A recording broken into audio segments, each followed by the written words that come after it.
When you play a game, you're not just a passive receiver of pleasure. You actually have to focus. But nobody who scrolls intends to scroll, but they still do. And if anybody wants to fight me on this, well, go ahead and tell me 15 of the reels you watched today and what was inside them. I read 30 pages of this book, and let's just say one page comfortably fits into one reel. I can narrate the storyline of that, but can you?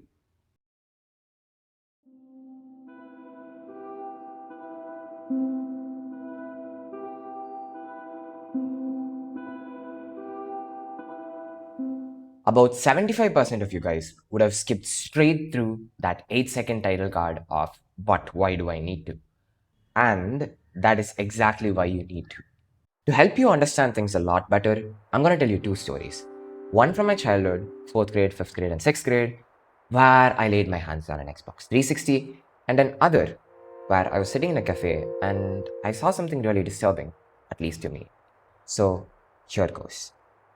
For starters, Xbox 360, one of the best phases of my life, because whenever I'd come back from school, I got to play on the Xbox 360. And on every special occasion that passes, I could ask my dad for extra games.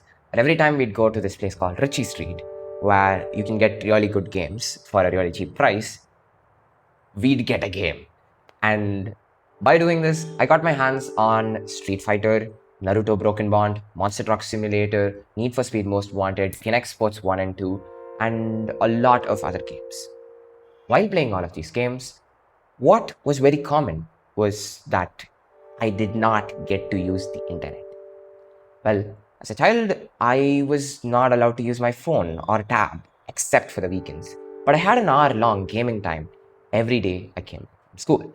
So, this contrast made me not be able to look up documentation or other people's videos on these things. So, each time I got a new car inside of Need for Speed Most Wanted that was not on the map, I was in so much glee because that moment was genuinely earned.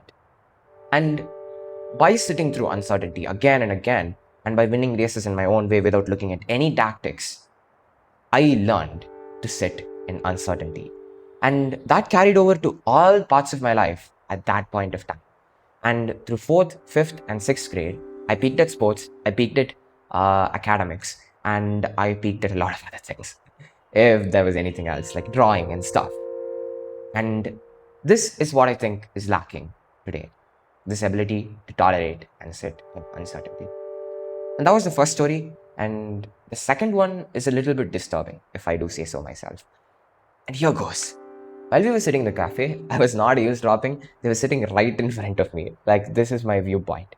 So, the only way for me to not see them was to, like, okay, keep sitting like this. Here goes. There was a couple, and they were on a date. The girl was giving the guy so many hints to engage in meaningful and happy conversation and have some intimate moments. But the guy kept staring at his phone. And I know that lots of guys are really huge tube lights because they don't expect anything or something. But while looking at this, the girl, she was so interested to engage with this guy, but he was on his phone scrolling away, nodding to everything she says. And this is the problem of a habit that turns into an addiction.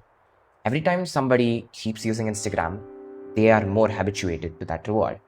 This is more rewarding than looking at her and cracking jokes with her and enjoying the time and trying to have a deep conversation. So many people lose the ability to even have a deep conversation by using Instagram excessively.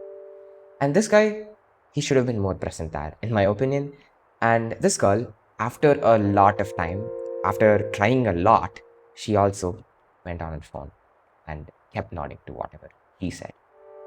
These two stories, after hearing them, do you still think a life like that without intention is good?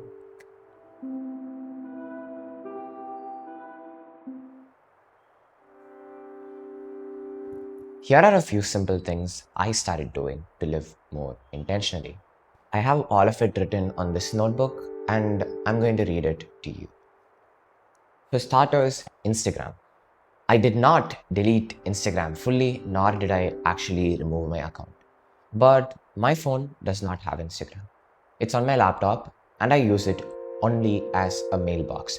And if people are sending messages to me or like reels to me, I don't watch it a lot. That's only when I open the lap on my laptop. And when I do that, it's only for the sake of posting a video or for the sake of checking my mailbox or on my phone for this rare occasion of one of my friends and their birthdays or just family birthdays. Yeah, that's what I do. And I also made YouTube more docile. Wait, how do you do that? YouTube keeps recommending me shit. You think, right? So, what if you just remove the recommended feed? YouTube feeds off of your watch history to give you recommendations, which means if you turn off watch history for your account, you won't have a recommendations tab as a watch feed, and you'll have to actually subscribe to people and go to your subscriptions feed and have a scroll pit with an end to it. And I like a scroll pit with an end to it because I just get to have the discovery of shots without the bad parts of it. And to sit with uncertainty and to make big decisions, instead of just turning to Claude or Gemini, I just Google up some information about things. And I have this thing called a 1 hour journal. And in this 1 hour journal, whatever information I can get about that thing within an hour, I will use it to start a new thing, or I will just use it to decide on what I was going to do next and live with the consequences. This way, it will build emotional strength, resilience, and all of those things without depending on an AI or an external assistant. That way, you will just decide with more of your own intent. And I also started meditating for a bare minimum of 5 minutes each day before I went to college and things. And I've been lacking recently, but I can tell you that there was a point in my life where I did it for an entire year, 20 minutes a day of meditation for an entire year. And I started gaming a lot more whenever I wanted to scroll more. And yep, this little guy over here. I got him a weak charger because he can only hold lesser charge. But I mean, since he's a newer guy, he probably has a converter in there. I get to plug in my Moto charger as well to use this guy. And I play Street Fighter. Ridge Racer is one of my recent favorites, and then God of War mainly. And it's been so much fun. There's the Pico 8 series version of games inside of it as well, like Celeste and so on. And the name of this thing is RG35HXX, I guess. So if you want a video on this, put that in the comment section as well because I've been playing on it quite a while. And yeah, reading. I started to read a lot more books in my free time. And this is one of those books that I've started doing that recently with. Whenever I vibe code and I just see the AI doing the code filling, I turn to this book. I wait when the build times are doing their thing. I just read this book. And from this, I've also gained a lot of insight as to how to live more intentionally because Nike learned about Zen and he traveled to a shit ton of countries. Phil Knight actually traveled to a lot of countries and learned a shit ton of things before he started his business. Nike was called Blue Ribbon before it was called Nike, by the way. And yeah, you get to have more insights on different things when you read a book. And you get to remember the storyline of what happened.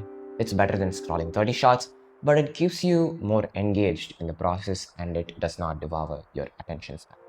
And last of all, when I can't sleep at night or like it's late in the night and I wake up and I can't sleep again, I just go to my desk and start drawing because I love drawing from a very young age and it's kind of like my comfort activity.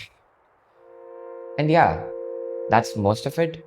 And one more thing that I would tell you is I do one more thing. Yeah, when I listen to music, I've purposefully cut down on things that are very stimulating and I've come down to old songs like Beatles and stuff like that and Minecraft music and background musics which are not as stimulating as well. And it's been helping my attention span grow again and again. From having been part of Instagram for one whole year, I thought I could handle it on my phone.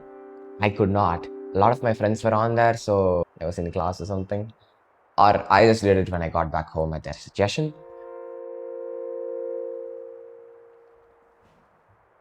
Yeah, there's two more things. I started to learn to not bite off more than I can chew in terms of my own energy. Because if you're coming back home at 7 o'clock or 6 o'clock every single day, just because you had meetings and some work relating to something else in college, you won't be able to work on what really matters to you. In my case, that's YouTube, apps, and skilling up and doing cool things. And I wouldn't be able to do that if I was, you know, focusing on too many other things. And I've learned to just take some focused time and do my work and prioritize sleep as well, so that I choose with my own intention and not from a standpoint of fatigue.